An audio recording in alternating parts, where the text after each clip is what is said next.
It's July 13th, 2026. Call the meeting to order. We have a quorum. Please join me for the flag salute.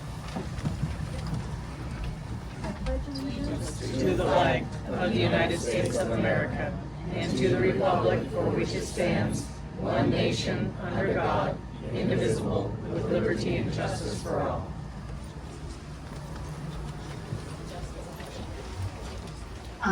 Approval, I'll take a motion for approval of the agenda. I'll make a motion to approve the agenda. I'll second.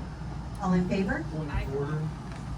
I've asked for a matter to be added to the agenda, having to do with, Sir, you are not a part of the council. well, I offered, and the mayor, without any authority, scooped up my legal memoranda to the council members, Yes, sir, I did. prepared and directed to the council members. I'd like to know what authority, as a mayor, do you have to take a legal confidential memorandum and direct it not to you, but to the council members? to Sir, read from the you had council all members? week to email it to the council, to email it to me. You may put it on the agenda and have a confidential executive session if you would like. It is not on the agenda. The agenda is being voted on. Do I have all in favor? Aye. Aye. I have two aye. Oh, Okay, the agenda is approved. That having been said, for a matter of the record, is there going to be an executive session convened to discuss whether or not there's a vacancy on the council? No, there will not, as I spoke to Mr. Buzzard and told him there would be not. That we are allowing the BOCC to continue with their process. Well, here's the deal. Any council member has the authority to call for an executive session and take a vote on it. And so if that's a motion by a member of the council, that can be taken up and then we can have. Sir, you have had a week to bring this to email privately. I would like to make a motion to have an executive session. Any in favor of a motion to make for an executive session? Do I have a second? Do I have a second? Motion dies for lack of a second. Winlock Police Report, Police Department report. Is Stephen here?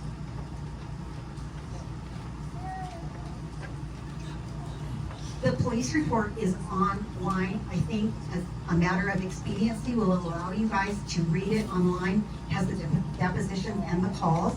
We're gonna move on to the council audio update from the clerk. Okay.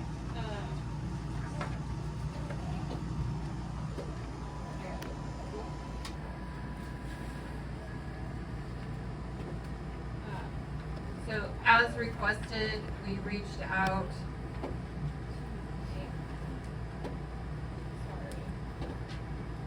There it is. As requested, I reached out to Ed to have an audio quote for the council chambers for audio. So Ed was unavailable to give us a quote in a timely manner. So we met with Desco Audio, and the quote to provide an audio system for council chambers in here is roughly $70,000. If we were to move council meetings to the community building, it would be 4 times that.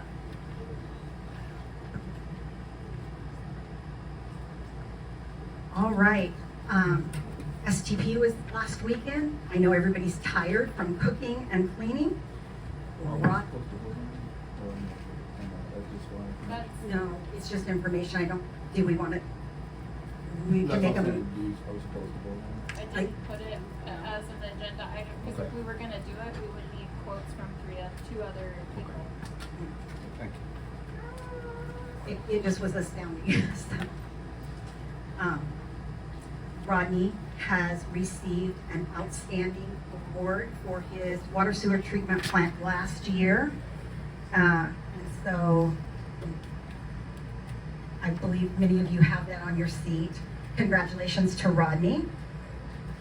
The public hearing is July 27th regarding the proposed one-way on Arden and Benton.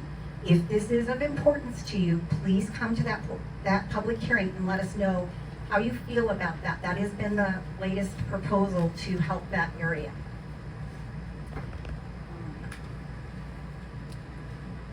And then I want to move on to the budget quickly. Jody asked that I go through this. Can you bring this one up? I put this out on your chairs. A few of you, I forgot to get it in the council. I have a graph in the packet, and we'll upload this. But this is our budget through June of 2026, and this is our expense through June of 2026. There are a couple of red line items that we are over. City streets, we're over because of payment due for Arden Street, signage for a speed limit change, and just a few other odds and ends. The parks, they're over because of insurance, garbage, and spring mowing. So water and sewer, we're installing the screw press, so that's a little bit over. This budget includes all of the real estate taxes for the year, and all of the insurances are paid for the year. So we're doing pretty good.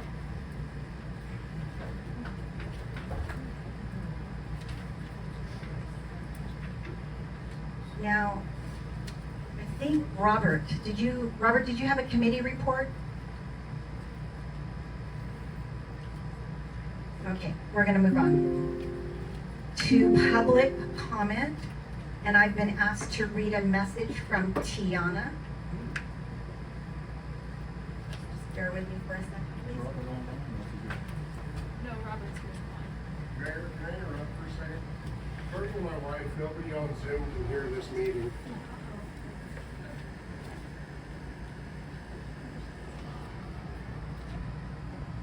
Can you hear? Are you able to hear? Yes? Yes? Okay, thank you. So this is a public comment question from our email from Tiana Ailes. Hello, I wanted to add comments for tonight's meeting on behalf of my family in regards to children material at our public library. I am sad and disgusted by the quote Pride unquote month material that I saw in our library this past month. And even worse, it was said to be specifically for children. I thought I was living in a small town and I would be able to let my kids have freedom to explore and be kids. I am ashamed of what my tax dollars are being spent on in this library, and my children will not be allowed to go to the library with this content available. I hope a motion can be made to get this kind of material out of our town. It is not wanted there. In regards to the new PUD service road off of Cemetery Road, I live right off Cemetery Road, and I know a lot of people are excited about this new, quote, path, unquote, into town. When I see this new open space, although very nice for the PUD, and I fully support their access, I can't help but picture 10th City starting to appear if it is made open to the public. I have 2 small children, and we go on walks into town multiple times a week. I personally would not use this road as it seems very invasive to the homes which the path is butted up against, and also for fear of who could be lurking in the trees. It is also very impractical to take a stroller down a gravel road. Aside from that, I imagine no young families or elderly folks would use this, and only sneaky teenagers and the average Joe. I have lived in bigger cities, and this screams future homeless camp, crime, and trash everywhere. And I don't know about you, but when I was young doing bad things, I would definitely have snuck into the trees to do so. Please do not let this be a public access path. My neighborhood is full of children, and this could really jeopardize their safety and the safety of our homes. Thank you for taking the time to add these comments. Glory to Jesus Christ. And that's from Tiana Davis.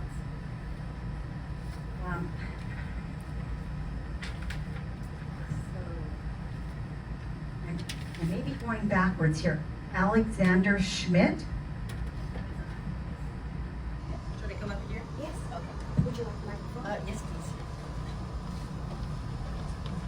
Well, that was extremely timely. I'm the grandmother here for one of the family's 3 small children, 1 baby, and we live right there on that pathway. I just went down to the basement to get some meat out of the freezer, and the pathway was right there. In other words, there is nothing that I could do down there, going up to the deck where the children play, etc., without being in full view of anyone who walks around there. Total feeling of vulnerability, of being exposed, of not having any privacy or even safety. And I totally echo what Tiana Alice was saying, because she has the same feeling of vulnerability. I spoke to some other neighbors who live across on the other side of the open space, same feeling. Now we can hear, they had a party the other night, we could hear everything, see them and so forth. They used to have privacy. Who had a party? I don't know their name. My family knows their name. Oh, in a house, Yes. not in the woods. No, in a Okay. house, yes, not yet, no, but the walkway is right there. It's as if you should come and you should see total vulnerability. Excuse me, Yes. would you mind stating your name and your address, please? Just for the record? Alexandra Schmidt, and my, just right, care of Gomez family, okay, on Cowlitz, with one Cowlitz. And I also echo the point that Mrs. Alice made, which is about the material in the library for children. It so happens that I was a teacher this year, and children are being exposed to pornography. Not only just plain old classical pornography, perverted pornography. And as far as I'm concerned, that is, I don't understand how adults can accept that. And if that were to happen again, if I see any one of those books around, I will check it out and I will read it in public. And people will see, you will be horrified, will say, no, you can't read that. It's for children. You're exposing it for children. That's all. Thank you. Lily, would you please go get the timer? Just, she was very succinct, but we want to make sure. It's in the bucket, where we have, I think it's in the, Middle office, right middle now. off, yeah, sorry, on the wall where it's plugged in. Mike Lowry.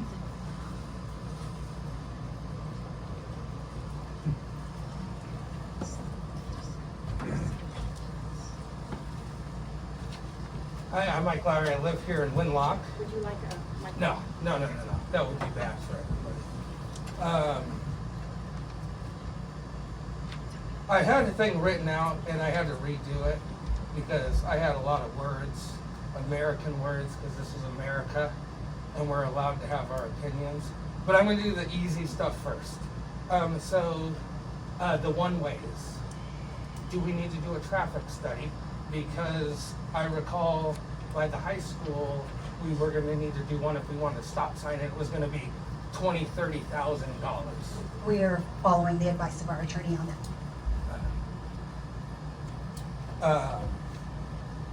It is nice to see a lot of people here, even though a year ago there wasn't. There was only a couple of us, and I know that because I was one of them. I want to thank Rodney and Water and Sewer for doing just a fabulous job.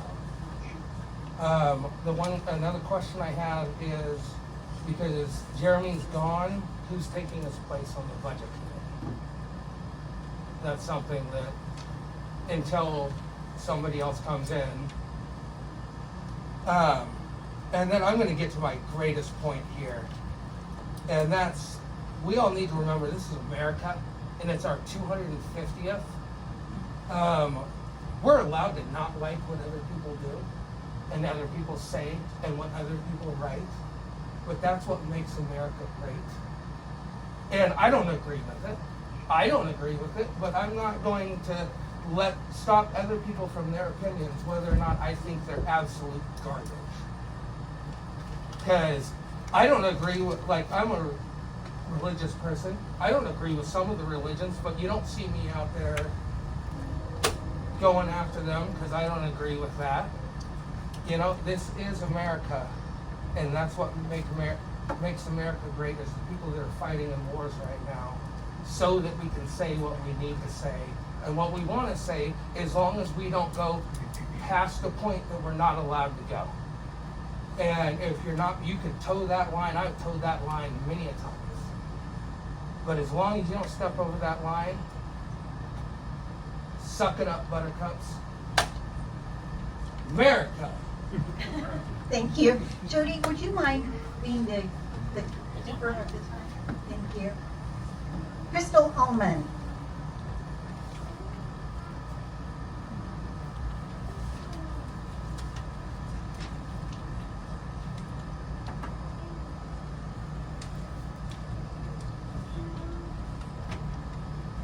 Good evening, Mayor and Council. I am Crystal Ullman. I'm speaking tonight because residents deserve a city government that operates with integrity, transparency, and basic professionalism. What I have witnessed over the last several months falls short of that standard. These are not minor growing pains or simple mistakes. In my view, they show a troubling pattern of poor judgment, inconsistent procedures, questionable decision-making, and conduct that damages public trust. The concerns involve staff management, hiring practices, public records, executive sessions, and the tone of city business. First, city staff management has been handled in a way that appears reactive, costly, and avoidable. When a resident raised a concern about where dirt was being taken, the responsible approach would have been simple. Review existing procedures, create a policy if one was missing. Instead, the matter escalated into an executive session, reportedly costing the city approximately $2,000, with no action due because there was no policy in place. That is not leadership, that is poor governance at taxpayers' expense. Second, the city's hiring and appointment practices raise serious concern about fairness and competence. When the treasurer resigned, the position was not posted until after it was already vacant. 2 applicants were not interviewed because of perceived personal or political associations. In another instance, the assistant clerk position was filled only after 1 interview with no council member present and without council confirmation before the hire. These are not small procedural oversights. They create the appearance of favoritism, exclusion, and a disregard for transparent public hearing. Third, the handling of public records and public communications is unacceptable. During the March St. Patrick's celebration, a post was shared on the Mayor of Winlock Facebook page and later deleted. When official city-related communications disappear, it is not enough to shrug and move on. Residents have the right to expect that public records laws are understood, followed, and taken seriously by the very people entrusted with the city business. Fourth, the handling of complaints in executive session information is deeply troubling. I personally observed people discussing or passing around complaint-related information while executive session matters were ongoing, including comments that information had been shared outside the proper setting by the mayor. If confidential executive session information is being discussed casually or used outside the appropriate process, that is a serious failure of judgment and a direct threat to public confidence.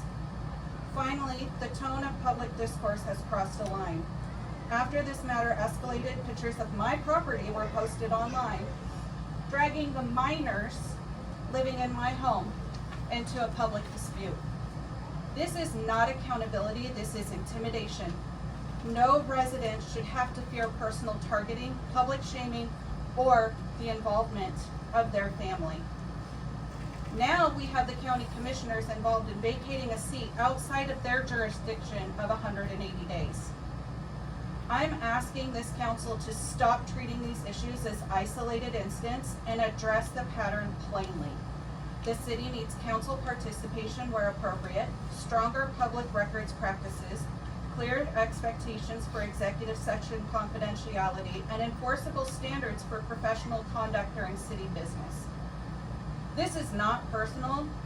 It is about whether Winlock City government is going to operate with fairness, transparency, accountability, and respect, or whether residents are expected to accept secrecy, retaliation, and dysfunction as business usual. I'm asking you guys to take accountability for what you've done. I have it on authority that we have our mayor yelling at our city staff while court is in session. This is unacceptable. You all know that she ran on transparency for this community, yet we had a mayor that was transparent. And now you have someone who is sharing information, and I heard it with my own ears. Victoria gave me some information. I'll fill you in on the walk up. This is not hearsay. I'm sorry, You Crystal, can your look time is up. shocked if you like to. It's untrue. Thank you.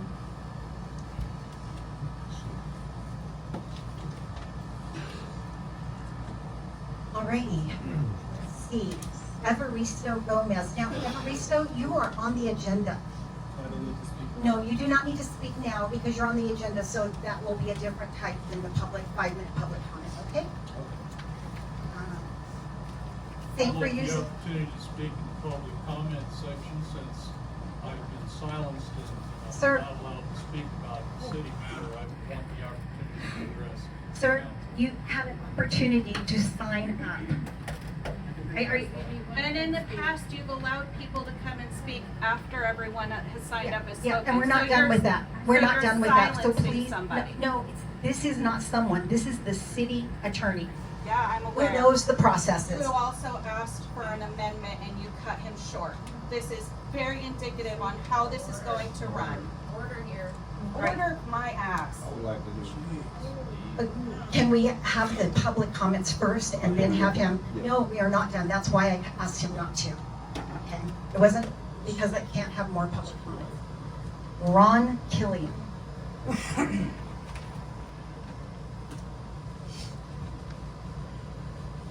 Ron Killard, is how it said. Sorry.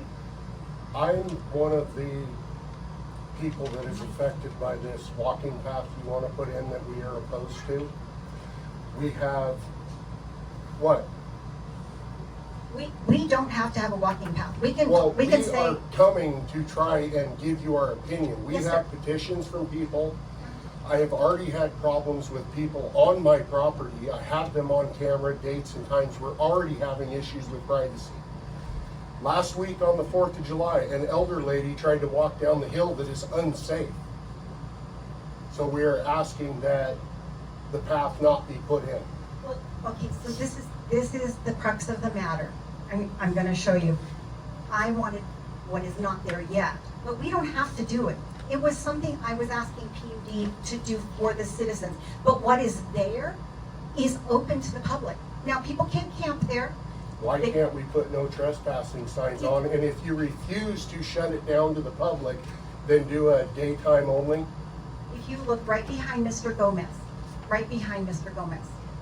on that map right there. I've seen it. And on that map right there. I have nothing to do with this. I only asked for something nice to be installed on the swamp. Well, nice is fine, but we, the people in that area, do not see why do we need to have people go down there? They're not being transferred into town. There's kids playing. We're already having issues with people that don't need to be there. And that, my thought, and I could be And my wrong. other concern is who is gonna be liable for damage to my property or any other person's property in that area? I already have some other concerns with the work that's been done there, but I'm finding out that that is another subject, so we'll get on that later. So we can say PUD, it was never voted on. Well, The walking path was not. And the other thing access is, nobody has communicated with us about it. So it hasn't happened yet. It has not happened yet. Okay, we are here to ask that it not be put in. I'm not trying to start an argument. Yeah, well, this is the thing, I can just say nothing and PUD won't spend any money on it, okay? What they've got already is just their access, but on a city street that you can walk on, anybody can walk on. But That it's is not a city street, it's a gravel access road and it is unsafe. So it is a city street.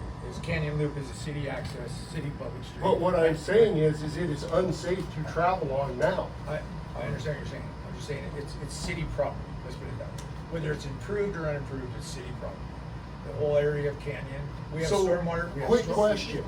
How wide is the right-of-ways then that you guys are taking for that street? Does anybody have the dimensions on the right-of-way? Yeah, I mean, it's majority is 60 feet on our right-of-ways. There's stormwater access over there too, on an easement, so it's gonna be So over 60 feet. why do we have So- upwards of 120 feet of that area cleared? So they cleared the stormwater easement area along with the right-of-way. And why weren't we as landowners notified of any of this? That I can't tell you. I own the majority of the property that is affected by this. There has been zero communication on what's going on up there. I have had your surveyors trespassing on my property. They should not do that. They're not my surveyors, they're PUD. So who's hiring the surveyors? So PUD. they are supposed, any contractor that does work is supposed to be the one that's giving you notice. Okay. It's not the city that's supposed to give you notice, because we don't know the days they're gonna be there, hours they're gonna work, stuff like that. There's nothing set in stone. But about something like that. So- nobody, we had the loggers come out last week and what are you guys doing here? Well, everybody was supposed to have been notified. They told us everybody was gonna know we were gonna be here making noise and not a word. Everything's hearsay and now we're hearing we have a trail. The canyon's been gutted. That canyon is unsafe for foot traffic, let alone the safety of our families and our children. The canyon itself is a stormwater area right now. It's a stormwater runoff, and it has been this whole entire time. Okay. So whether it be foot traffic when it was all woods and trees and such, people could have still walked up. Well, we're mainly asking that it not be opened up and say, here, public, here's a walkway for you. Plus, we have water and sewer all down through there. We have manholes and such, and the gravel roadway is not a walking path. The gravel roadway has fences at both ends, gates. And it's for PUD to access their poles. I and understand such that like because So- I have had lengthy I conversations get with that. them as they show up on my property. So we are requesting to not have it opened up for a public walkway. I understand. Yeah, I totally agree. I'm I don't sorry, have no your problem time with is that. up. We hear you, Not my though. decision, Doug. Thank you. We hear you. Kimberly Edmonds, Edminster? It's Edminster. I'm good. I thought it was a sign. Okay, all right, thank you. Connor Winlock, Same. Terry Swanson. Same. Say, okay, now, sir, you have 5 minutes.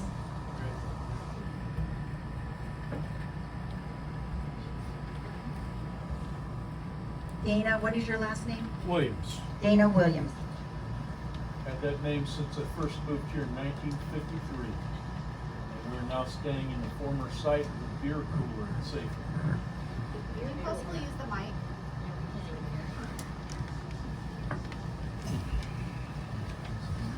Where I'm standing used to be the site of the beer cooler at the old Safety Street. Pursuant to additional information and advice from MRSC, it appears that council position number 4 became vacant on January 1st, 2026. Lawfully and appropriately, Mr. Allman, whom I've never met, remained in his position as a holdover. January 26, 2026, the council nominated and appointed him to be the mayor pro tem. If there was a vacancy and he was not a lawful councilor, then why did the council appoint him to be the mayor pro tem? The council failure to formally appoint him to position 4 looks like it's an oversight. It's a technical violation. As I understand it, Mr. Allman voted on other propositions before the council as well, all with apparent, okay by the council. So under the legal principles of ratification, he was ratified and he was consensually allowed to remain on the council. Now, pursuant to state law, the city had 90 days to appoint a qualified individual to fill a vacancy if there was one. They didn't do it in 90 days. After that, the county had 90 days. Another 90 days has gone by. The county doesn't have the authority to do anything. Frankly, from my experience, having the county decide on things about Winlock is tantamount to taking a block of cheese and having a rat look after it. You come back in, you're gonna wonder what happened to the cheese. You give over your authority as a council to Lewis County government to micromanage your affairs, you might as well forget about having a city council. So, basically, I asked to have the agenda modified to put before the council an opportunity to discuss this in private. I distributed my legal opinion to members of the council, not to be publicly made available, and certainly not to be snatched up by the mayor and somehow hidden away. So, I have a question. Yeah. Who authorized spending the money to write your legal opinion? Who's paying for that? legal I haven't opinion? charged anybody for this legal opinion So you're yet. doing it gratis? No, I'm not doing it I'm gratis. just I curious. work for a law firm that's being paid by the city, and I represent the city. Well, It's my this- job that the city, to see to it and advise the city as to what might be the best proceeding, and I'm advising you now. The best way to do this is to simply have an executive session, air this all out, consider the legal authorities we've cited, and then basically move on with the matter. Our position is that Mr. Ullman was confirmed in his position, even if it wasn't an actual statement, but by the actions of the city council. He was allowed to sit and vote, he was allowed to be appointed by city council motion and approved as mayor pro tem. The technical violation doesn't leave Winlock without a city council member. Here is to send it to the governor to make a decision. Lewis County, frankly, kills everything it touches. Just go around the county and look at the grass that's chest high. It's soon gonna be permanent. And these are the people you want to stick their nose into your affairs and decide what you're gonna do. Not this time, because once that door is open, it never closes. So, my advice then is my advice now. I suggest the council should meet in executive session, consider that which was not made available to you by the mayor. Decide nothing, because you can't decide, but have a full discussion. Ask questions, I'd be available to answer. Everyone else would be available to consider. Come back out into session, and if a motion is then made to adopt the resolution, adopt the resolution. That's my advice to you. Frankly, I've been doing this for 42 years. I have never been, in that 42 years, I've been in front of judges who I couldn't stand. I have never been treated this disrespectfully in my entire legal career. Not by judges who thought they were the next coming of Jesus, not by politicians who know they are, not by anybody. So I object to these matters being taken away from the council members. I object to not being allowed to do the job that I was sent here to do. Yeah, your time is And up. I I'm sorry. have Thank you. Thank you. I'll make take this that available to microphone. anybody that wants. Can I- Thank you. May I have my- You may.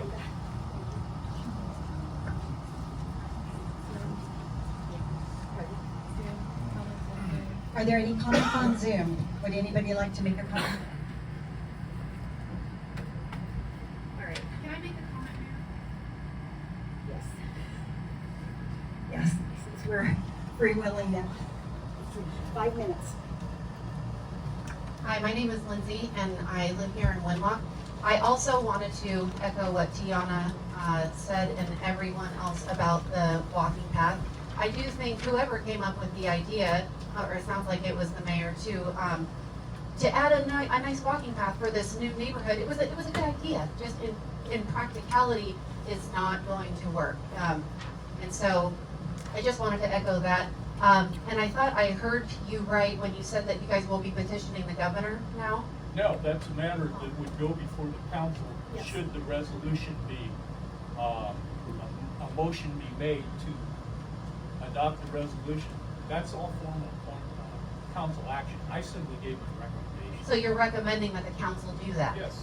So it's not a good idea to allow Lewis County to into our affairs, but it's a good idea to have Governor Bob Ferguson be in Winlock's affairs, correct? Well, that's his legal authority, and after 180 days, nobody else had it. Not the county nor the city. I'm just saying that that argument is invalid. I mean, you tried to say that Lewis County, it shouldn't be in Winlock's affairs, and then you appeal to a even larger, way liberal authority to be in our conservative town's I affairs. drove out by. That's it, thanks. I drove out by the freeway and they cut the grass on the freeway. Thank you. My understanding, Ms. Lindsay, is that we can reach out to the governor, and but if the governor hasn't acted and the BOCC has, then the BOCC, that's what will take place. All right. Do we have a motion to approve the consent agenda? I make a motion to approve the consent agenda. Do we have a second? I'll second. All in favor? Aye. Do we have any more than one? Aye. All opposed? Aye. Aye. Ms. Jody? Aye. Aye. Okay. Just Yes? Bowers, Do you, do you have do you vote also? Mr. Bowers, Councilman Bowers, do you vote aye or nay on the consent agenda? Okay. Community Development Director, motion carries. Community Development Director, Lewis County Franchise Agreement, Water, Sewer, Stormwater. This is still talking. Oh, can you hear me? No. That's not it. No, it's him, but, We should definitely hear from him. Yeah. unmute yourself. Unmute yourself. Do you vote aye on the consent agenda?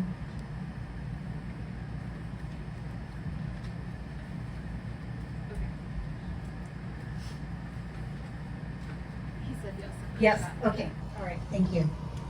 Go ahead, Robert, thank you. Right, we just, we've got our franchise agreement for water and sewer throughout, get it up there. Throughout the map we have. At the bottom. Yeah. So we need to renew this. You want the map? Yeah, we have the map. I don't remember seeing a map. Did you get the map? It's not page. Yep. It's in the packet. It's in the packet. I'll get there. There it There. So there's our map for our water and sewer franchise right now. We go all the way up to Avery Road to Cardinal.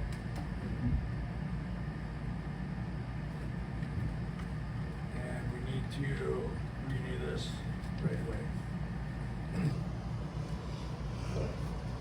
Does this require a public hearing, or can we just make a motion and, No, we can all right, go through this. do we have any discussion about it, or a motion? I make a motion that we approve this franchise agreement. Do I have a second? I second. All in favor? Aye. Any opposed? Gus?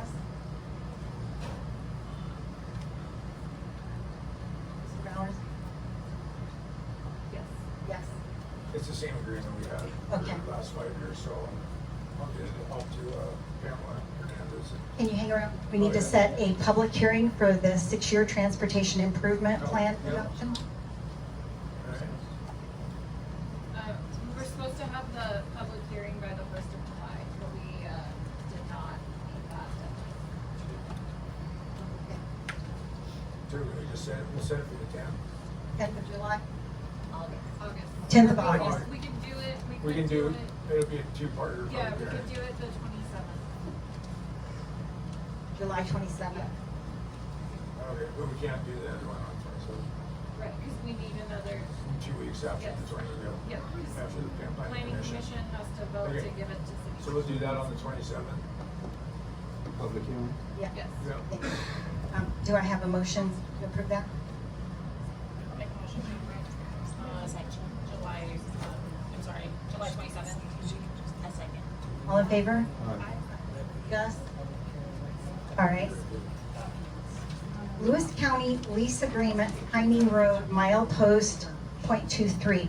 This is they're going to repair and scour the bridge on Heining Road, which is not a part of the city, but they want to lease a small part of our parking lot, our gravel parking lot at the water sewer. Rodney says that's fine.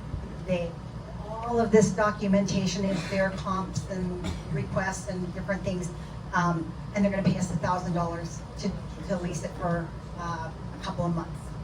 And so I have I have a question. Is it $1,000 a month or $1,000 over the course of the month? It's $1,000 over the course of approximately 70 days. And they do all the comps of what a bare little land price looks. I'll make a motion to approve the Lewis County lease agreement on Heining Road, Wild Voice Second. 0.23 for 70 days. Second. All in favor? Aye. Just?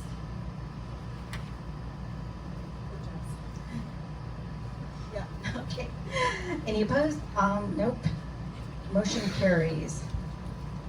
Tax payment approval for 456 State Route 505 for $6,256.59. This brings the taxes on that property current and protects our lien rights for the work and money that we have involved in that property right now. Have a motion to approve? I'll make the motion to approve the tax payment approval for 456 State Route 505 for $6,256.59. Just a minute. Did I miss Mr. Beanie on the public comments? No, Mr. Beanie. I just saw him and I remember seeing his name. I think it's probably. Oh, did I? Okay. Okay. Anyway, Who seconded? who seconded? Who made the motion? I did. Okay, yeah. All in Sorry. favor? Aye. All right. Any opposed?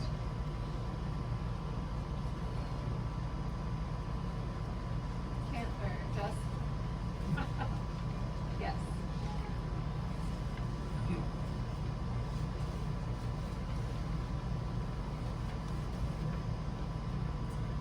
City Hall AC repair selection of bidders, and the prices are quite astronomical, so I'm suggesting we make a motion to table this and get some repairs for repairs. I actually like that American Standard. Oh. Good job. I didn't think that was, I thought that price was reasonable. So, the problem we have with the air conditioning system is the size that we have right now is for a residential space. It is not for a commercial space. So these are for commercial units, and they recommend doing a mini split in the PD because the PD is hot in the summer and freezing cold in the winter because the system we have does not have enough strength to get it to the PD. Right. So we would have to vote on 1, 2, basically, Yes. anyone in this. So, yes, so, but also, the other thing to consider is that's a lot of money to pour into this building. I don't know, like, it's the only building we have right now, but this building is up against a lot of things that are gonna be very costly in the near future.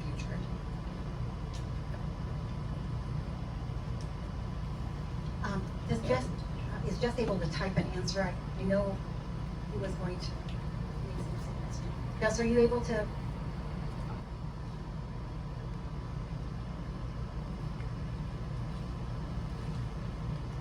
What was your recommendation, man? That we table this and get some bids for repair. The AC can't be repaired. Jess was Right. gonna- Okay, he was going to look at it, I thought. He was gonna just take a look at it.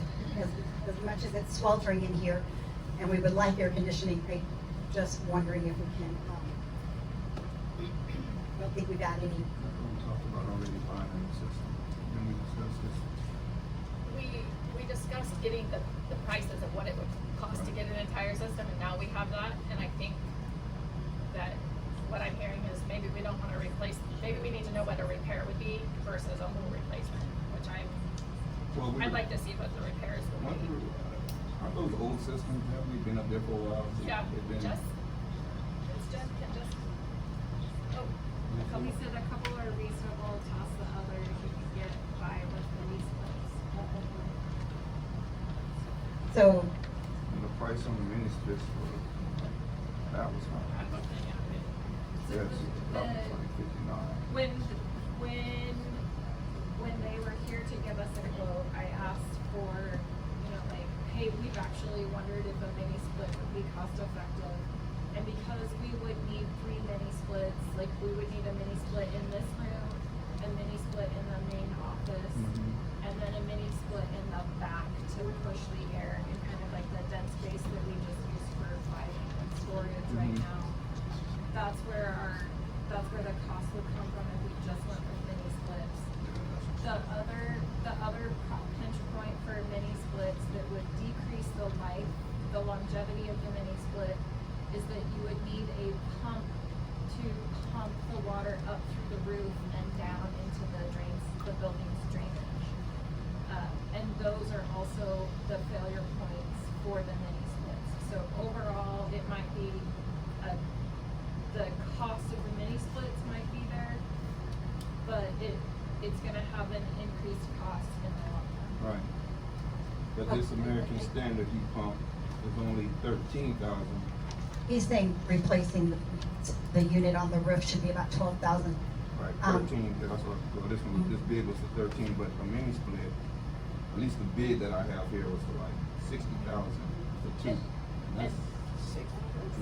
that's expensive, I think it is, for 2. Can we wait until Jess is here in person next council meeting? What do you guys think? I don't mind taking it. Yeah, I'll make a motion to table, I'll make a motion to table the, City Hall. agenda item number 15, City Hall AC repair, selection of bidders, and until July 27th. Second. Jess, can we? Okay. Motion passes. City Hall water heater repair. It was installed in 1987. So, do I have a motion to replace that thing? I make a motion to replace the water heater. Thank you. Second? I'll second. All in favor? Aye. I think he's a yes. Motion carries anyway. City Hall office improvements, approval for new doorway in the offices. We are looking to make a secure records room. This is for audit and insurance requirements. We need a secure records room. So we need to remove install some doors and put up a couple of walls.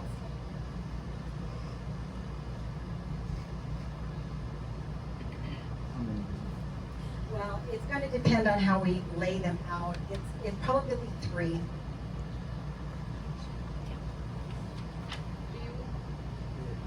And there's already bids? No, there are not bids, but Kenny, is trying to figure out how to manage existing doors Okay. in City Hall. This is not inexpensive. I would say it's under $4,000, $5,000. It's kind of under the budget committee requirements. I'll make a motion to approve the City Hall approval for new doorway and offices. Do you want a not to exceed amount? Oh, yeah, not to exceed 4,000. Do I have a second? I second that. All in favor? And I just said good enough. Yep, okay. Oh, yeah. As they get it. Okay, Mayor and Clerk Administrative Friday. I don't have that sheet. Do you have it? This is just a proposal. We have a city staff that's very busy and they want to take care of customers and give them the time that they deserve. But at the same time, they have mandated requirements. So the proposal would be that we make an ordinance to change City Hall so that Fridays the staff works, but the office is closed. And so this is in council packet online. and I don't want to take the whole night. We've already had a long night, and we'll have more. But it is a proposal that the staff is in favor of. And so this is just a proposal. We're asking if we can move forward with an ordinance.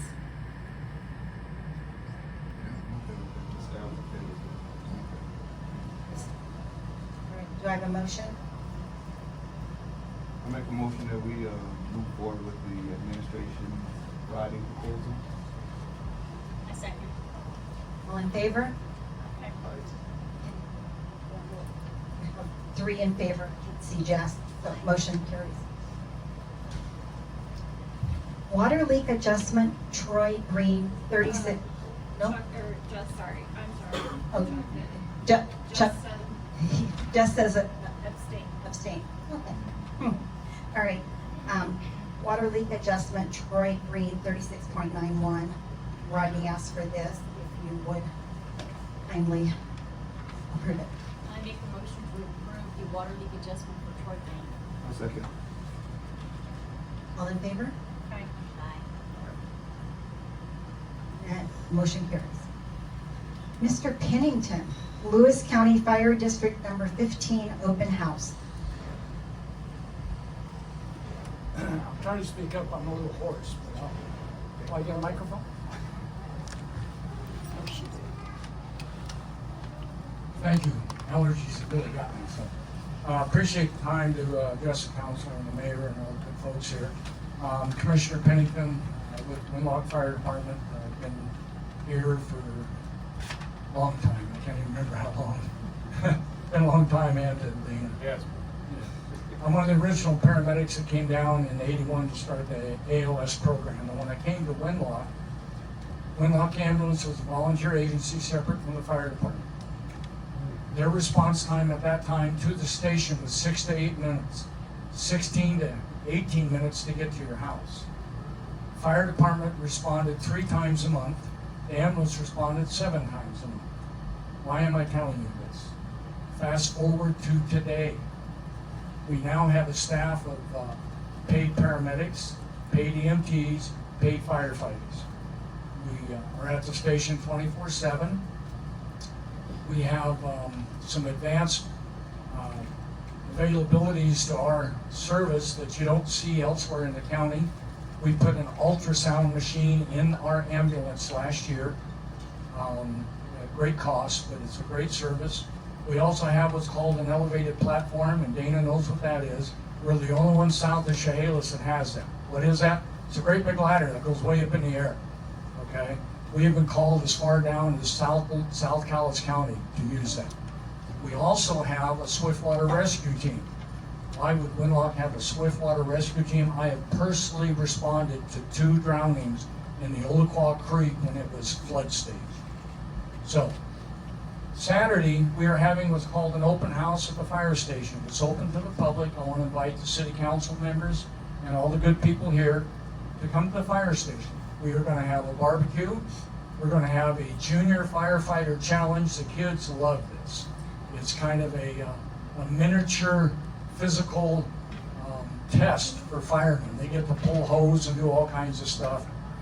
We have treats and snacks.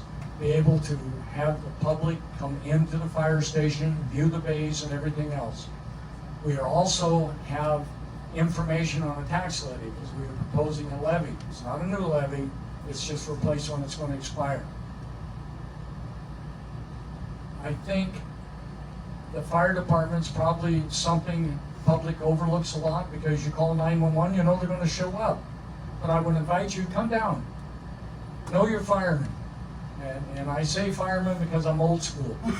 About half our firefighters are women. And they do a wonderful job. As a matter of fact, I spoke to this body 2 years ago on Camp Blaze. It is an international program put on at North Bend Fire Academy for women to be in the fire service. Winlock sent somebody there 2 years ago. She is now a bona fide firefighter in 3 fire districts, including Winlock, and she will be cadre instructor at Camp Blaze next month. So come down to the fire department, enjoy a hot dog, have some treats, watch the kids, ask questions, anything you want. and support it. So I have some handouts. I didn't know what the procedure was here in the council meeting, so I will just stay after the meeting, and anyone in the public that wants one, I'll give you a handout, gives you the time of the open house and all that good stuff. So, Thank you, man. thank you, Mayor. Thank you.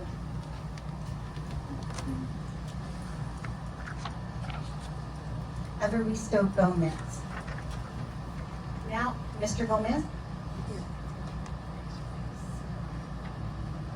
Yes, I'm gonna give you I'm going to give you the microphone.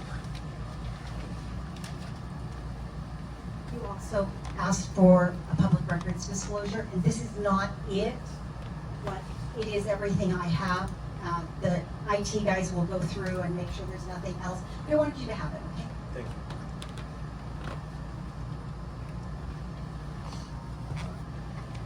Hello, I'm Evaristo Gomez.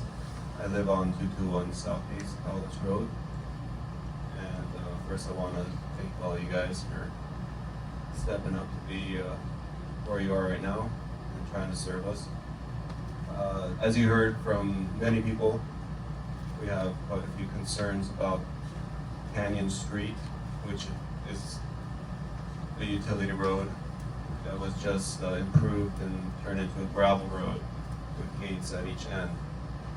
My understanding was that the public would be able to just walk on that gravel road, and when I found out about that, it wasn't from anyone asking whether or not we had any concerns about it, saying that it was 5 feet from our house. You can walk on the road, and if you reach, you can pretty much touch my house. And besides that, there's other neighbors who are very close to this gravel road. And as a father and a husband, I feel very obliged to protect my family. And so we are, first of all, now we're exposed since all the trees were cleared. Everything can travel and sound. My mother-in-law, who was here, Alexandra, she spoke with the neighbors across the canyon from us, and they also have the same concerns about privacy. They have kids as well.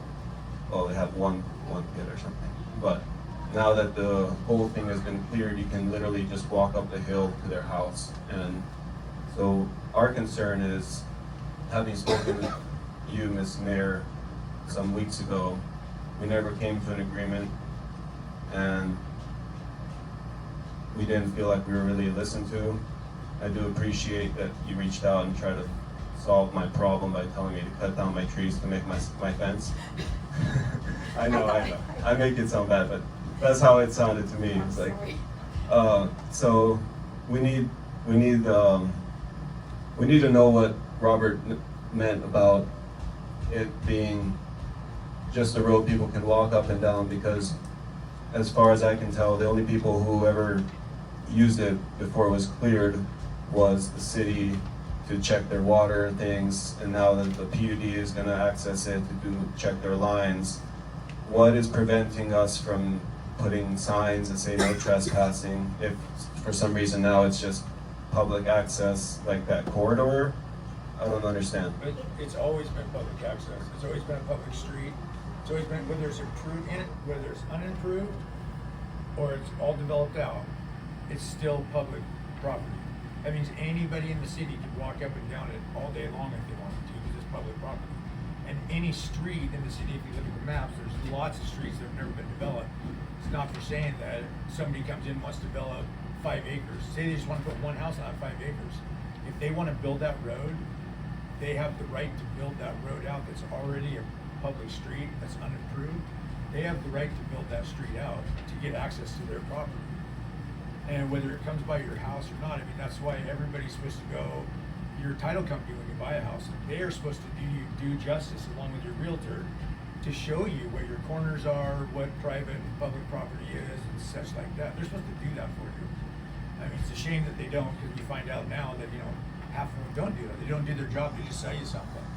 I mean, in my opinion, more people should be outraged than title companies and real estate agents. They should be the city, because all we're trying to do is give people access to their property. Like the PUD, they need access to their power poles, or you guys are going to have power.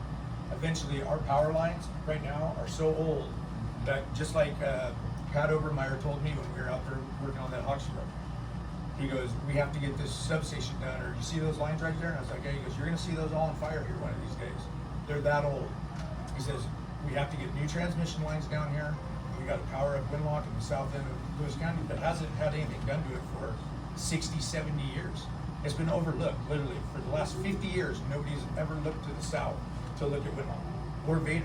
They just don't. And shame on them. You know, they should. Because eventually, there's 8 billion people in the world. There's going to be 9 million, 10 million, then 11 billion. They're going to move somewhere. And not everybody can say they're just going to move to one city. They're going to move to open grass, open ground, high and dry, places like that. People are going to move. And they're going to come. You're 2 miles from I-5, which goes from the Panama Canal all the way to Talk Junction, Alaska. It changes names, but it's the exact same road that connects to it. You don't deviate off it and take a left turn or right turn. It's one highway that comes 2 miles away from Winlock Fast. Millions and millions of people, and they see it. And people are going to move where they really want to move, and lots of people know that. So we, as a city, have to try and make sure that when a developer comes in, they're doing the right things. You know, like Grand Prairie's and Hawksfield with all their stuff. They have their right-of-ways, their sidewalks, their easements out the back for people. You know, things like that. And when PUD comes in and says, hey, we need transmission line, they want to come in. They ask about a street that's never been approved. Hey, we'll come in, we'll clear all this for your stormwater, which we have there, massive amount can be at times. Help upgrade your culverts, and we'll put the gravel road in so we can drive our trucks down and work on them. You know, that's it. And it's been out there for a year and a half, I think, now, a little over before they even start working on it. And we have public meetings about it. So, I mean, I understand you're frustrated about it. It's just, when it comes to a public street like that, there's not a lot. I mean, we can't say, okay, we're gonna take our right of way and we're gonna give you, 30 feet of the right of way for your backyard. You just can't do that. We can't give out property, and we can't build fences, and the city doesn't build roads, we don't install water sewer mains, we don't install street lighting. We're managers. We manage everything that goes in the ground for the developers and people that build. So from a management perspective, how was this allowed when so many houses were going to be affected? Like Ron Gilroy said, they took swaths of his property, to clear for the public, for the PUD. I'm sorry, was it his property? So his property is the one at the bottom of the canyon with his canyon street there. And if they logged his property, then he needs to get an attorney, and that's an easy fight and an easy win. Yes. Because they were on his property illegally and logged it. Yeah, if they had logged his property and touched his property, that's not correct. We're not surveyors, so I mean, if they're out doing work, they're supposed to survey before they do work. So it seems like this gravel road is just public property like it was always public property. Yeah, all that area is public property. It's Canyon Street. Comes straight up from Canyon right now. And that's why there's water meters, there's manholes on it for storm and sewer. So what can we do to turn it into an area that isn't just a walk path for people? Because that's our concern. I mean, hear me out. Like, yeah, I get you. There's gates on it, right? But it's not private property. They can put up private property on their on their lots, but we can't put up private property signs on. We can't do that on the city streets. it's just hard to understand it being a city street. When I bought this house, we had trees and trees back there. That whole utility road was overgrown with whatever it's called, periwinkle or something. It was kind of pretty. Beautiful. But we never imagined people would be walking up and down this road. So when you're talking about it being people are going to walk up and down with the gates on it. Well, They might, they might not. That goes to the next point, where you were thinking this was a solution for people walking. Well, like Tiana Alice said, she's a mother, she pushes a stroller. Gravel is just not going to work for the elderly. Where Ron was mentioning that the elderly lady trying to walk down the street, it's pretty steep on Canyon, even on the asphalt. So what would it take to turn Cowlitz Road into a one-way, and there you have enough space to put a walking path? Because I know several neighbors would like the one-way. I think that is a discussion with Public Works. That has been a discussion, but it would cost quite a bit of money because it would need a roundabout or cul-de-sac at the top, is that correct, what we talked about? Or you mean just block the road off? Yeah, I don't Basically, know that. that's what we've talked about that before, because of all the years of everybody speeding down it and everything else, they want speed bumps and stuff, not just taking it down towards the bottom, just making it turn around. Yeah, I know we have a pot shop there too, and Ron brought up how, you know, some guy was clearly high on getting on his property, so is there anything the city can do to protect you know, this area from becoming homeless encampments, drug people, It's you know, not I mean, legal. It's not legal to camp here. So I travel around a lot, like a lot. I don't see homeless encampments in open property. Most, just like Olympia, your homeless encampments are in wooded areas like that was, because they want to be hidden most likely. it's Most still of them wooded. most of them don't want to If be. you go up the hill just a little bit, it's still wooded. Right now where it's at, the whole road out there on Canyon, that I just walked the other day, Friday, Well, they would just go up the hill. I mean, they only cleared the center. yeah, they cleared the center and Right. then over here on this side, it's all Yeah, gravel. but what is going to keep someone from going up the hill just a little bit more where the trees are? That's what I'm saying. Well, that's on private property, what was keeping them from doing that before? I mean, you know what I'm saying? I mean, before you had all that wooded area the whole way up there, what was keeping people from going up there camping? Because they With didn't all have the a brush road and the to trees. walk down to Huh? then walk, they didn't have a road to walk down to then walk right up the hill. It's a lot easier to access now. I'm not saying they're going to do it. Yeah, but yeah, I it's get pretty you. obvious that it's way easier to access. So, So what it looks like is it's just up to us as homeowners. We got to build a fence or just suck it up. So I included in there the agenda when this was brought up and the minutes of that meeting. And I'm sure they're unable to capture, but I think we got the right of way in there. Yeah, we tried to provide you with how it was done. It really, what I asked for was, can we do something, if you're going to cut a hole through there, can we make it nice? That's what I was asking for. I mean, in Chehalis from the courthouse all the way to 13th Street, every single house has an alleyway behind it, and you're talking like some of them are 5 feet, some are 2 feet, some are 10 feet. People walk up them all the time. I mean, anywhere around here, people can walk up an alleyway that's like right behind your back door. It's no different. I mean, it's public property. You know, people can walk wherever they want. We're not going to stop them from walking places. And that's what I say. I mean, I know it sucks. It sucks like in my house. We have the same thing in my house. You know, and I have to keep an eye on it. I have to watch so people don't break into my shop or my stuff. You know. So the way that PUD and you guys have used words is like, all I've heard is utility road, access road, gravel for the PUD, and now you just change the words to say now it's a public road, but it always was a public road. So, you know, I guess we're coming in late to realizing that this entire time you guys already knew that this was gonna just be open to everybody, and yet you didn't care to ask what we thought about it. We could ask, but it can't matter.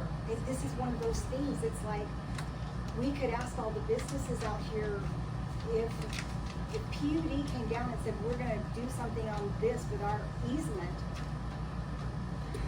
There's been discussions. Yeah, there's been discussions in the prior weeks about doing this.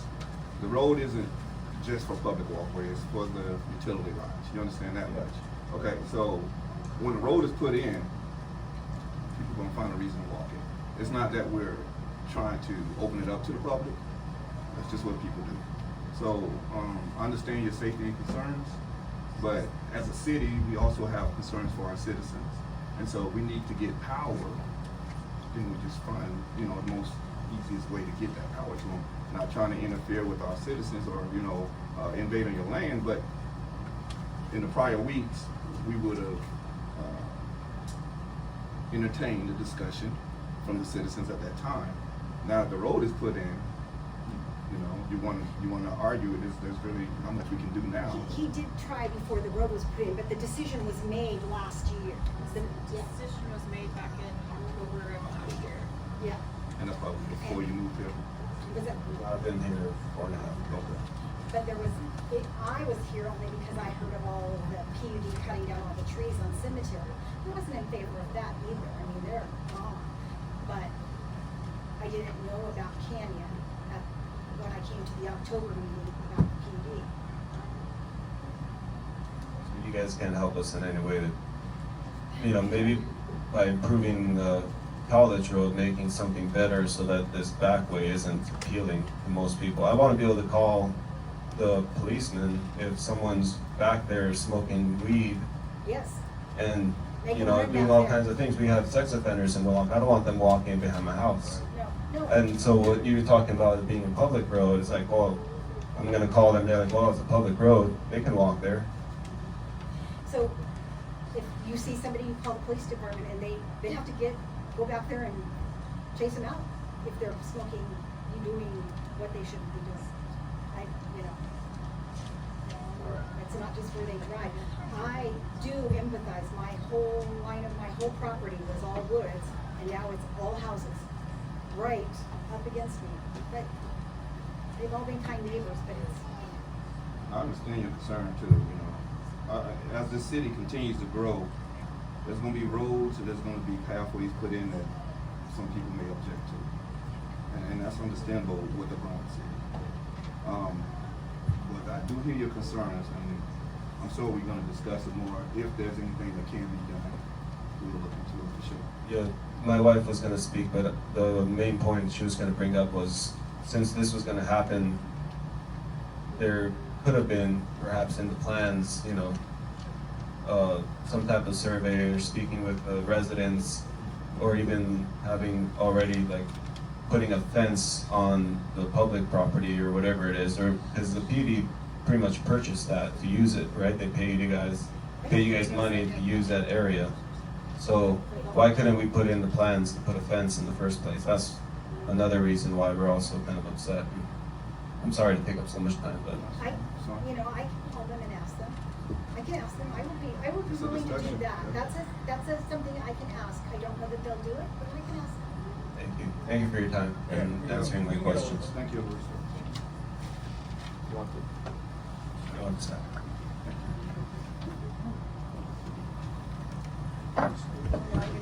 Got Lindsay Saylor.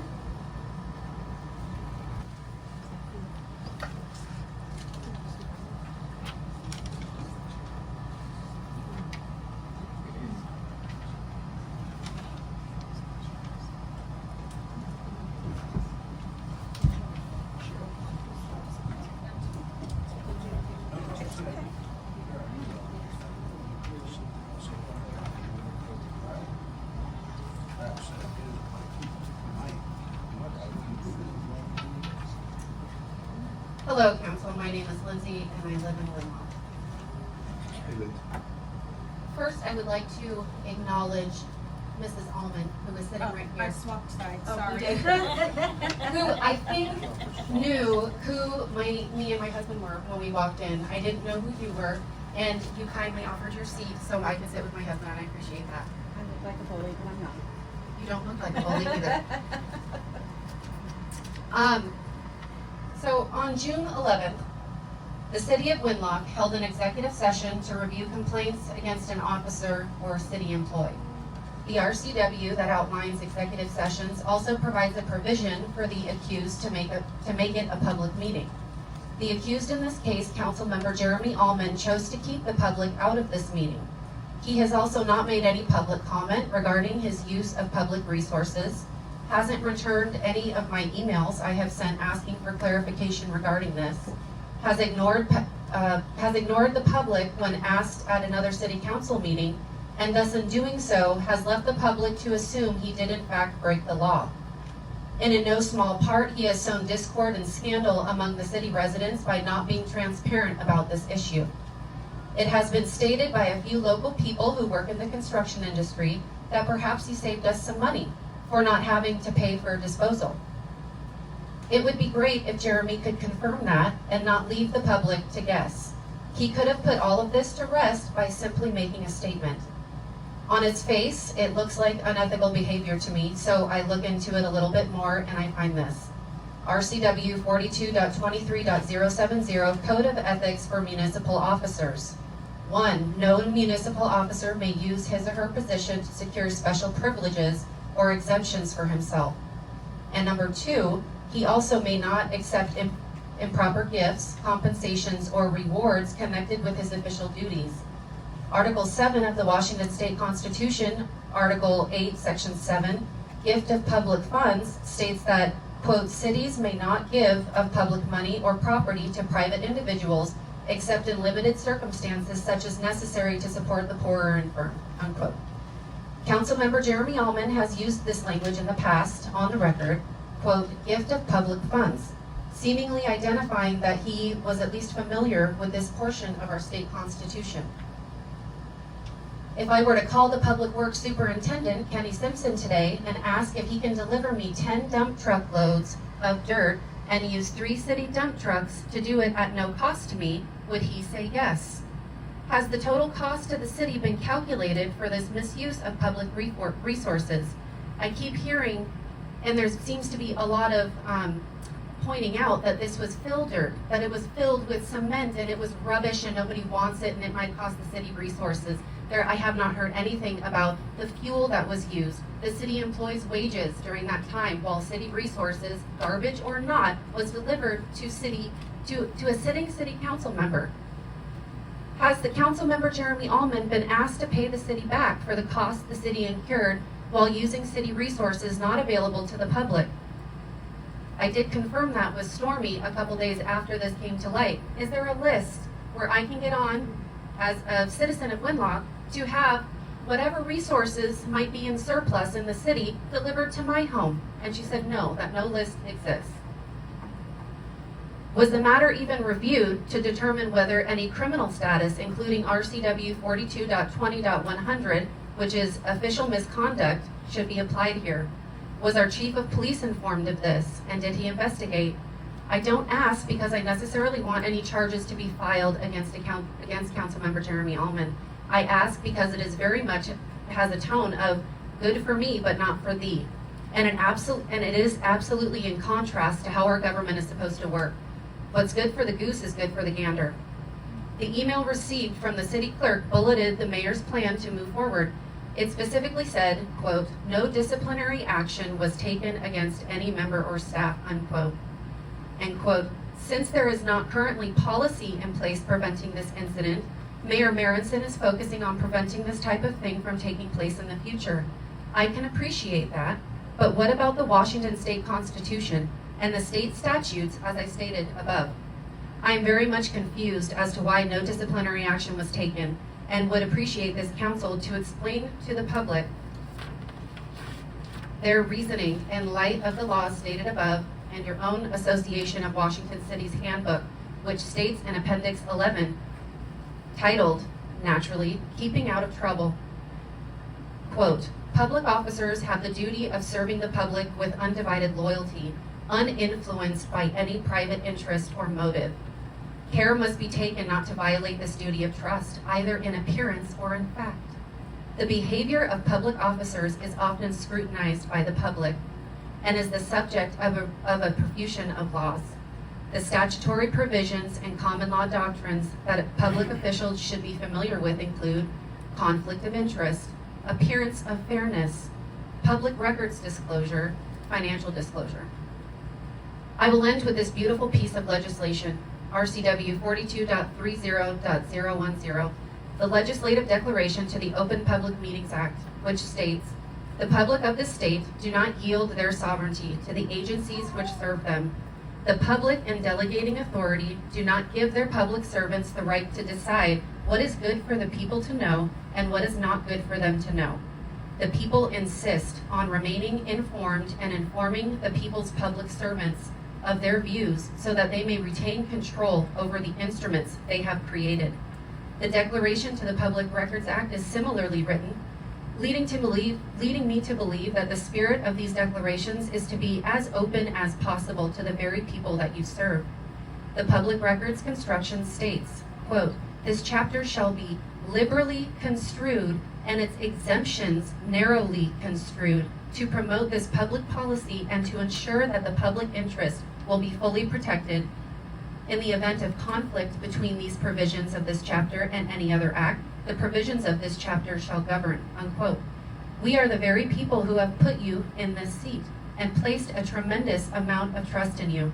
We the people do not give you, our public servants, the right to refuse us information that is due to us. So I repeat my questions. How did the city come to the determination that no disciplinary action should be taken? Has the total cost to the city been calculated for this misuse of public resources? Has Councilmember Jeremy Allman been asked to pay the city back for the cost that the city incurred while using city resources not available to the public? Was the matter even reviewed to determine whether any criminal status, including the official misconduct RCW, should be applied here? Was our chief of police informed of this, and did he investigate? I would also like to state that I realize that this is difficult for Councilman Jeremy Allman, and that it is difficult for his wife, and I acknowledge that.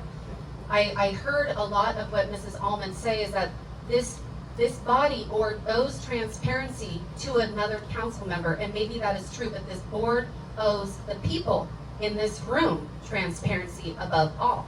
And the fact that this was an executive session, I understand that there was nothing that this board could do. It's just very disappointing that a council member would choose to keep that private. There's almost a different standard with a staff member. I don't expect Maureen or Stormy or any other staff member that is getting paid by the city to have an open public meeting regarding allegations or complaints. I understand that they are staff members, but you chose to be in these seats. You chose to take an oath. And that's a whole nother bag of worms that happened after I put this on the agenda, after I had what I wanted to say about this. I do want this board to do whatever they can to do its due diligence by the citizens. And there is something odd about this 180 days. Maybe the commissioners don't have jurisdiction or whatever, but also giving it to the governor, Bob Ferguson, is also not a great answer. And so this board needs to really think about all of the decisions made. And I still would, even though he's not here, Jeremy Allman, he's certainly not here to defend himself, and I would have liked to ask him these questions and given him an opportunity, although he has been given many opportunities in many forms. Before, my husband and I took to Facebook, by the way, which is on the back of this, which I stand by. I mean, especially in this post, I said, Councilman Jeremy Allman received complaints from multiple Winlock residents that seemed to show that he used public resources to have Filder delivered to his home address. Filder, employee, and Winlock-owned trucks used for personal gain, no disciplinary action taken. That's a fact. All of that happened. So I know my husband and I are being construed as if we are causing this strife, but I sent 3 emails to Jeremy asking him about this. I sent Councilwoman Hornberg an email, and I had to follow up to get an answer. I appreciate your answer, though. And also, it was stated to me that it was not egregious enough, which is why the council decided not to do anything. So anyway, I would like answers to these questions in the spirit of you owing the public full transparency as much as you legally possibly can. Thank you. Thank you. I'd like to offer a point of class clarification to address something you said, please. The petition to the Can you use the microphone so everybody can hear you, please? Can we allow the council to please answer first? No, the petition to the governor is to approve the council's nomination or appointment of Councilmember Allman. It's not somebody else. It's not go searching for somebody else. If the council had followed my advice, and if they'd chosen, because it is their choice, to nominate, or to approve the continued service of Councilman Allman, then that goes to the governor. The governor has no reason to, I suppose he could turn it down, but why would he? But that's a clarification I want to offer you. And with all due respect to what you had to say or say. Thank you. I want to say something too. If I might, for just a moment. I appreciate that. Thank you. You weren't in the executive session, so you can't speak to that. And I'm actually, at this time, I am a little uncomfortable speaking about the executive session without Mr. Buzzard present and advising us of that. But I do want to say this. The citizens did not vote for Jeremy Allman. He did not win the majority vote. And when it came to the vote for the mayor pro tem, as this gentleman said, I actually voted for Jody. So that's what I'd like to remind everyone, is that Jeremy Allman did not get the majority vote. But the From person the that city. was running Thank you. against him was disqualified for not being able to run. So he didn't lose either. So Lindsay, I think you have some really good questions and good concerns. But my question is, as a council member, what do you want us to do?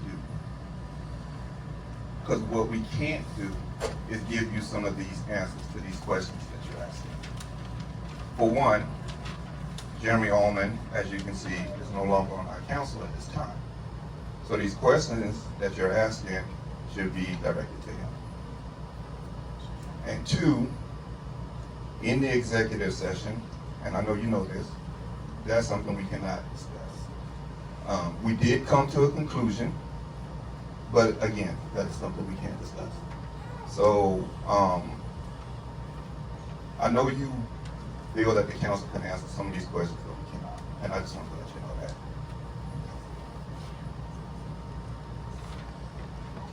I'm going to say that the council followed the advice of their legal counsel. That is what happened. And I will remind you and the other citizens and the council that I asked for a municipal attorney that I feel would not have allowed this to happen. We have sat here with legal counsel every single meeting, and yet I'm the one to blame. And so I will remind council, citizens, that a municipal attorney would have prevented this. I think that the council can answer one of the questions, which was, what was the total cost to the city that's been calculated, because that's all public. I mean, I could jump through all of the hoops that it might take to do a public records request, and I'd rather not. And so that's why I'm here. I understand that perhaps you know, we want to be careful. I get that, but the total cost, I would like to know that. It's been downgraded quite a lot online and in some other personal, you know, political circles, that it's just fill dirt. And even there's a picture in this packet that it's garbage dirt. That does not answer for the 10 loads, for the 3 dump trucks, for the employee time, for any benefits that he might be incurring that time, fuel, wear and tear. Are the trucks okay? You know? You understand that the property line where they were gonna dump it in It was Jeremy's right across property, the street. it's like just a swing of the shovel. So Yeah. if you're asking how much gas it took to get from across the street, I mean, I'm sure we can come up with that amount, but Yeah. I'm saying it would have been the same direction, the same amount of truckloads. But they would have been transporting city dirt from a city property or whatever to another city To a dump, property. yeah. But instead they weren't. They transferred it from public property to private property, and that's where the problem is. It doesn't really matter the proximity. If I lived across the street and I happened to have Kenny's phone number, which I don't, because I'm sure I couldn't even get that if I wanted, or maybe I could. But if I called Kenny and asked if I could have it delivered, my interaction with Kenny would not have been the same thing. And it seems very much like, hey, could I just take that dirt? Sure, he's got no problem with it, and I don't blame him for that. But he would laugh at me. He would laugh at me, and he would laugh at anybody else in this room. And that's the point. It doesn't matter if it was 10 miles away or 10 feet. Is my perspective. So, may I just interject one more thing? And this is a little bit off topic, you may feel, but one of the reasons that we have not passed the audit is that our time tracking is totally absent. So we are remedying that. We've started our new time tracking device. It will help with every time that the employees go somewhere, it will give them a code and a log. We don't have that right now. And that makes coming up with an amount very difficult. Sure. Would Mrs. Allman like to answer any of these questions on behalf of her husband, since she's I here will on not behalf of answer her on husband? behalf of my husband. He can speak for himself. He's not here. He sent you. Do you answer on behalf of your husband? Do you not let him speak for himself? I do. He's about to speak for himself. I I'm am not speaking putting about this. words Lindsay, Okay, Lindsay, I'm sorry. Lindsay, you have to address the council. Yes, I'm yes, sorry. I'm sorry. So, all right, thank you. Josh Saylor. Here I am. I didn't know you were here. I think I can talk loud enough for everybody to hear me. I'm pretty boisterous. I need a mic? Okay, dear.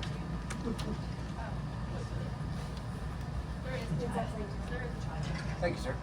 Are we aware of the graphic comment? I actually was going to give a warning for anybody that has children in here that they should probably leave the room.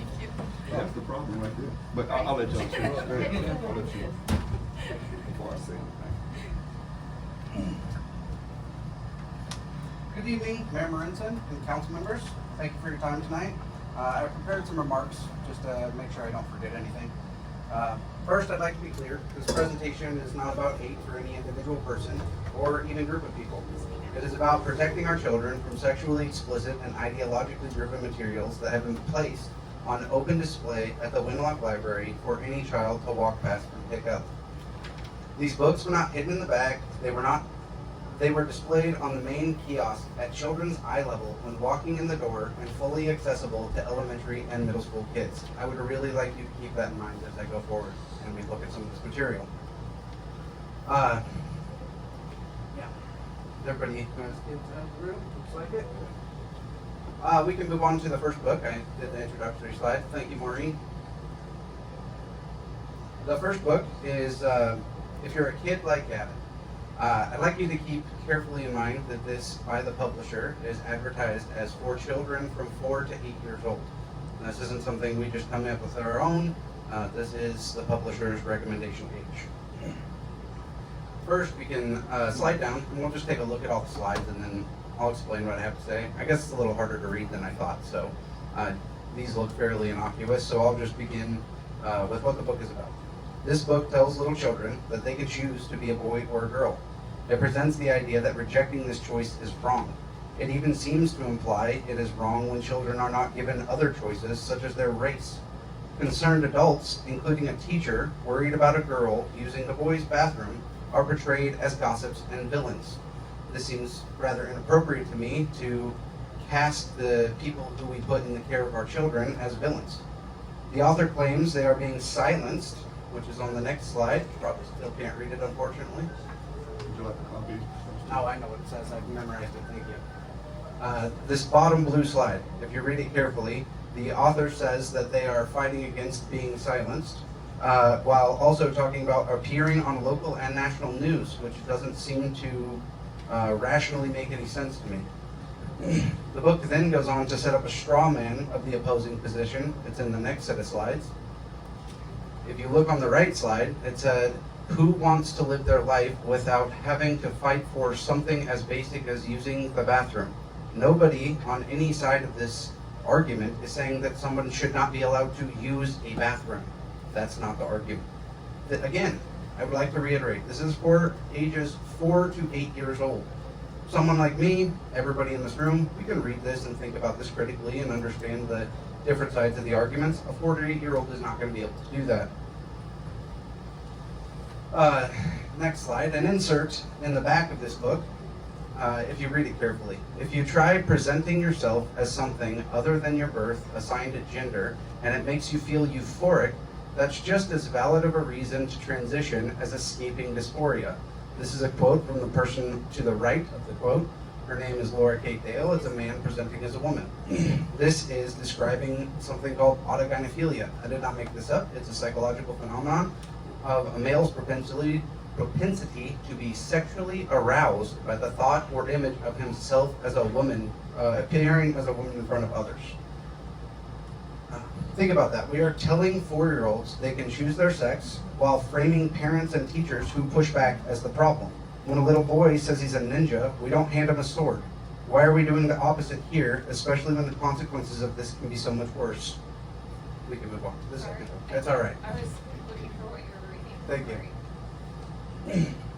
Book 2. Our next book is called Heartstopper. This is marketed to teens, but filled with explicit content. The story revolves around 2 boys deciding whether or not to have sex. To be clear, these boys are children. Any character who agrees Any character who agrees with this goal is presented as good and right. In fact, nearly every character is presented in this good and right way. There is only one dissenting voice in the entire story. The mother of one boy is at first hesitant about allowing these boys to have an unsupervised sleepover. That is the extent of her concern. However, within a few pages, she has a change of heart and apologizes for being overbearing like her mother, who is shown in the book to be physically abusive. I would hope I don't need to explain the subtext of this. In addition, there is underage drinking at the 16th birthday party of the main character. He is shown to become intoxicated and then immediately engage in sexual acts with his boyfriend. This is his 16th birthday. He's almost essentially still a 15-year-old. Profanity, such as fuck and shit, are scattered throughout. Characters openly discuss penetration. Friends take a boy to the pharmacy to buy condoms and lubricant for anal sex. The entire narrative celebrates these children rushing into sexual activity. The one voice of caution is painted as negative and eventually recants, that being the mother. We can move on to the third book, please. That's all right. All right, the third book, our last book of the night. We have Continuum, Push at 12-Year-Olds and Up.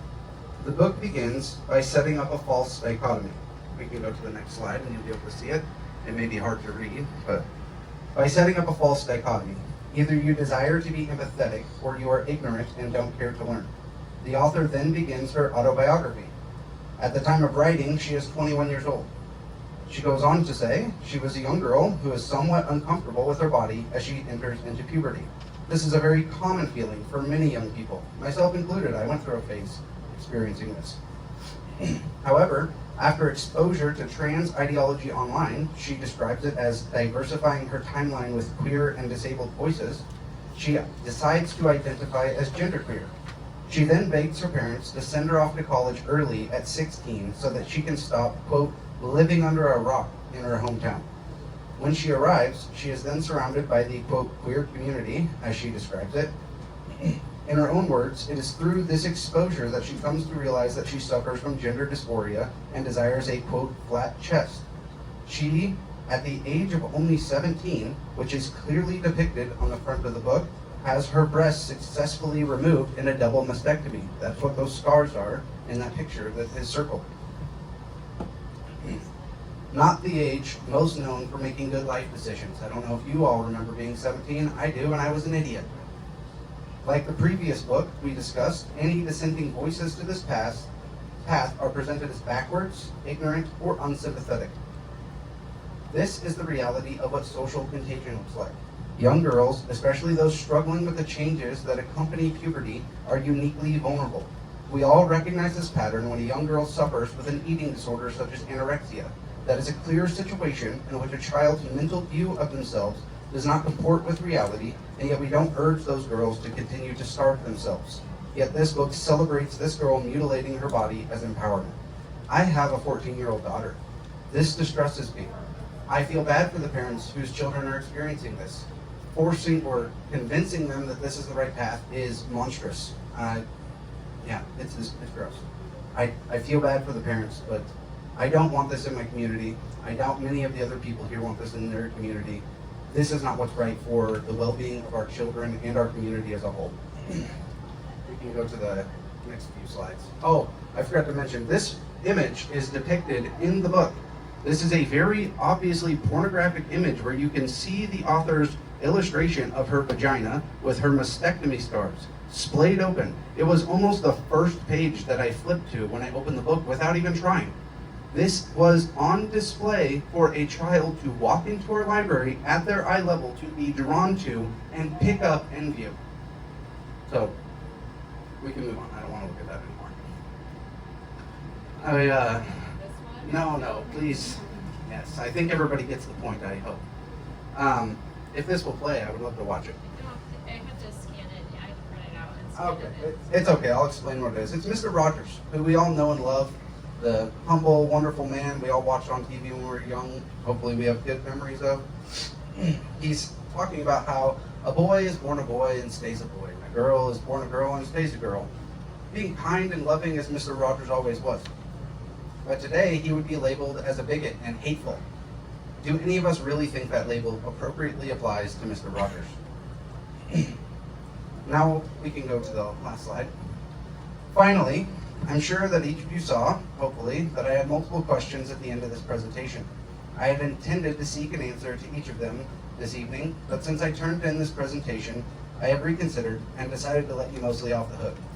There is only one question I'd like to ask, and I'm only looking for an easy yes or no answer from each of you.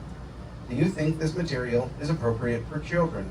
Also, I welcome any feedback you may have.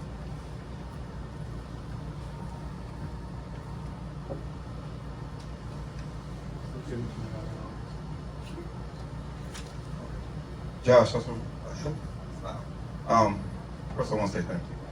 Thank you for stepping up and making your voice heard. There is something I do want to share with you, and there's also something I want to share with our citizens. So first with you, as you bring this to the City Council, if you allow me to read this. So this is called the legal separation of power.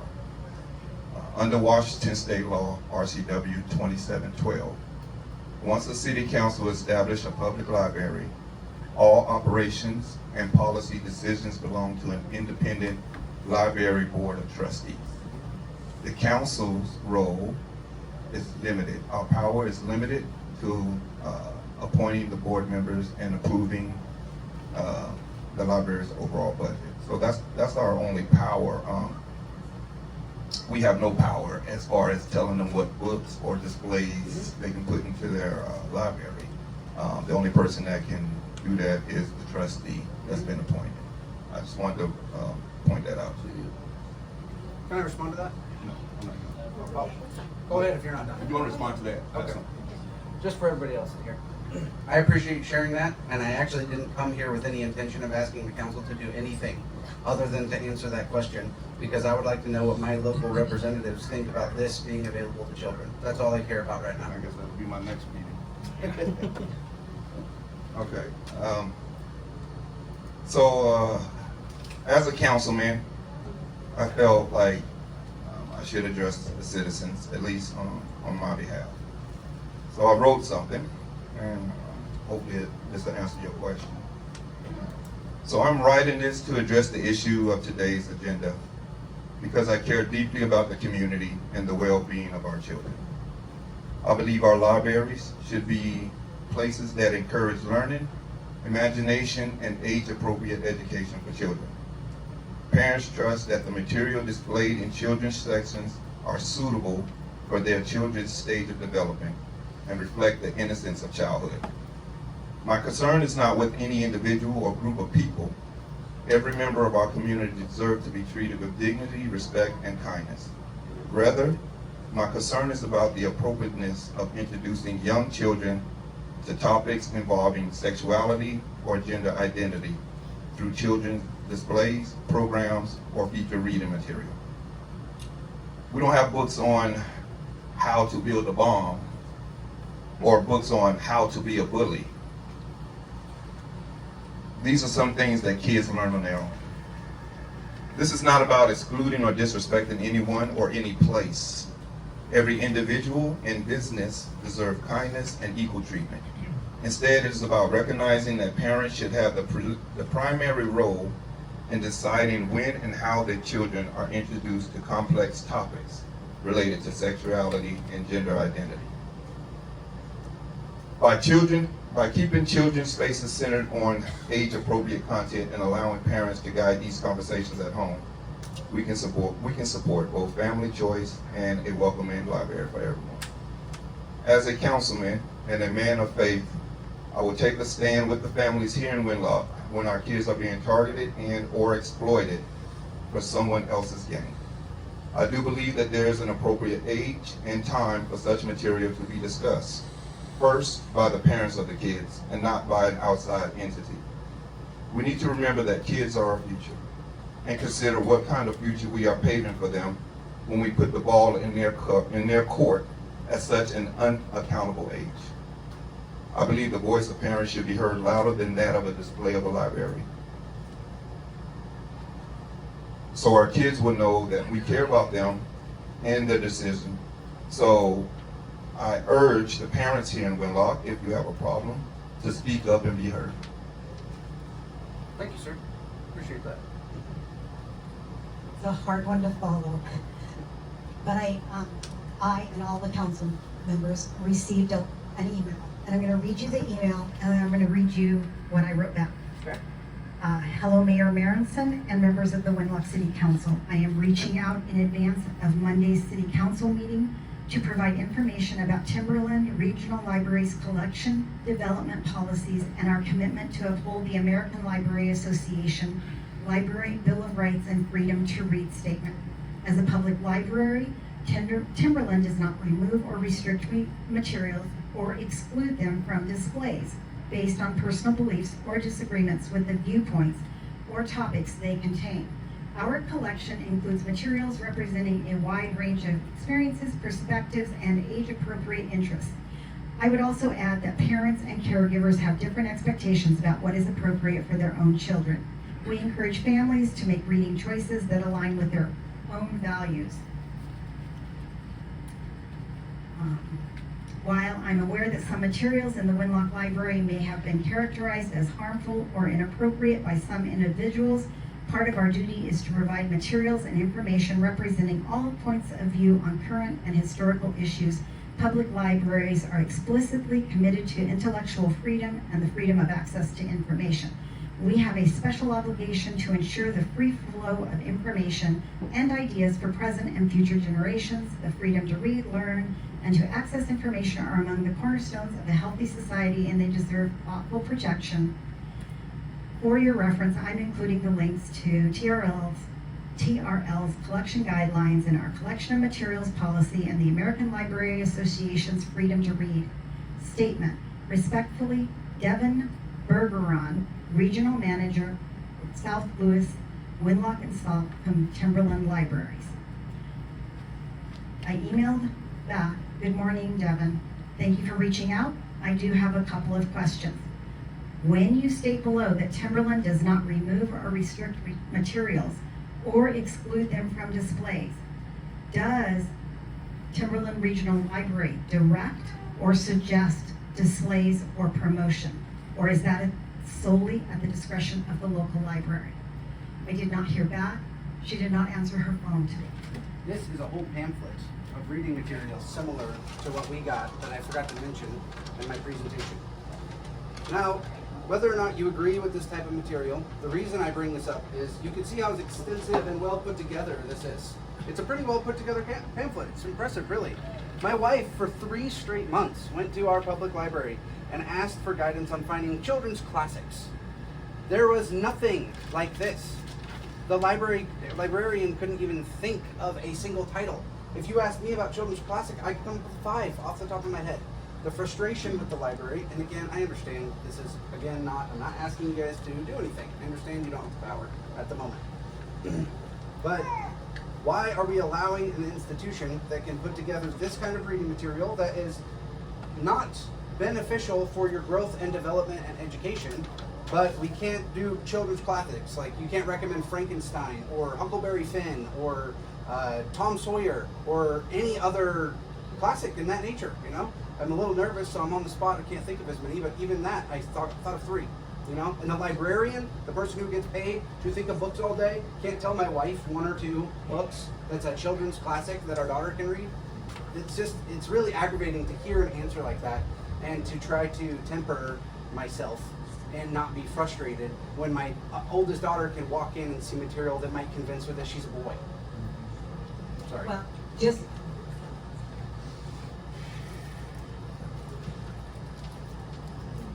on that, I would recommend Black Beauty. Thank you. That's a good one. Where's that one? Or Where the Fern Grows. Yes, also a good one. Or The Colt. You see, none of us are librarians, and yet we can do this.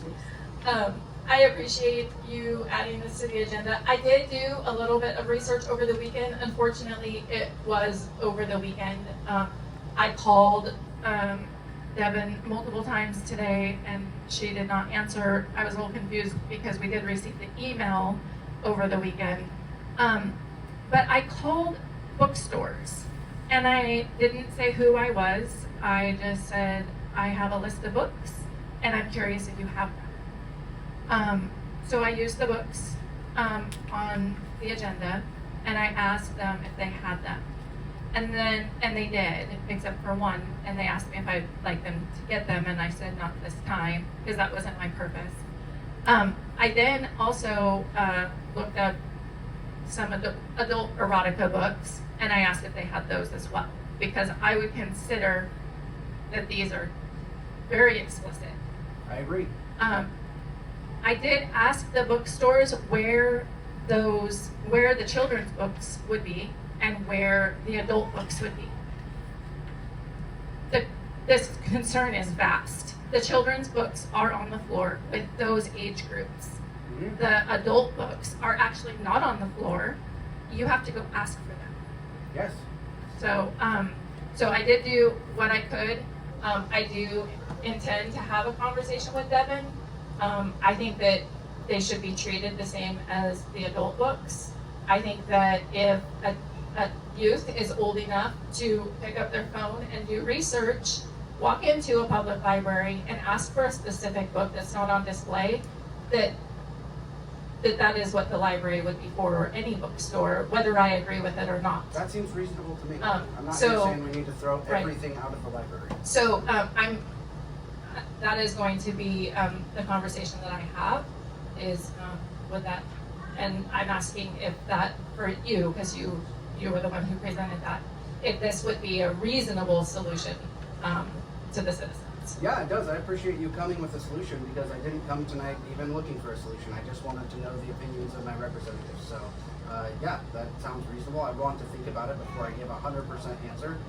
Not right when I'm on the spot, but it does sound fairly reasonable to me.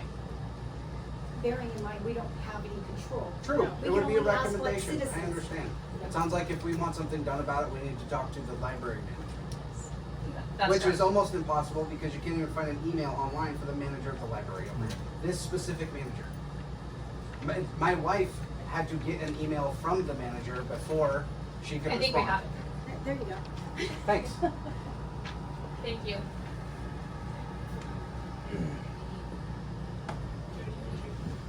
Anything you wanted to say? Just that I am not for censorship at all, but I would not be against having a specific separate area for those such books that are not able to be accessed by such children. Then we agree 100%. I'm not necessarily for censorship, especially in a public space that's Right. funded by everybody's tax dollars. But I think Yes. yes, a specific area would be a better idea. I don't want my children to walk in and this be the first thing that they see. That's all. Especially when they can't have access to very readily available resources on classic literature. Thank you. Thank you. Mr. Taylor. Do I have a motion for adjournment? Before you adjourn, I want to put something on the record. I'm requesting, because I don't have the authority to order that anything take place. We can't hear you. I'm requesting, as a matter of public record, that the materials that I put together under my signature line, specific for the consideration of the council members, which were, abruptly snatched from in front of council people, be given to the council people. Those were intended for the council. And they will go people. to the council. That's my request, Madam Mayor, and I will not interrupt you further. Thank you. Do I have a motion for adjournment? I make a motion to adjourn. I'll second. All in favor? Aye. Meeting adjourned. I didn't know that. Crystal, Yes. if the phone records are to be subpoenaed, how many phone calls did your household have with that attorney in the last several days? I'm not aware of any phone calls. I don't make any phone calls to him. You're asking the wrong person if you're going to ask that question. Okay.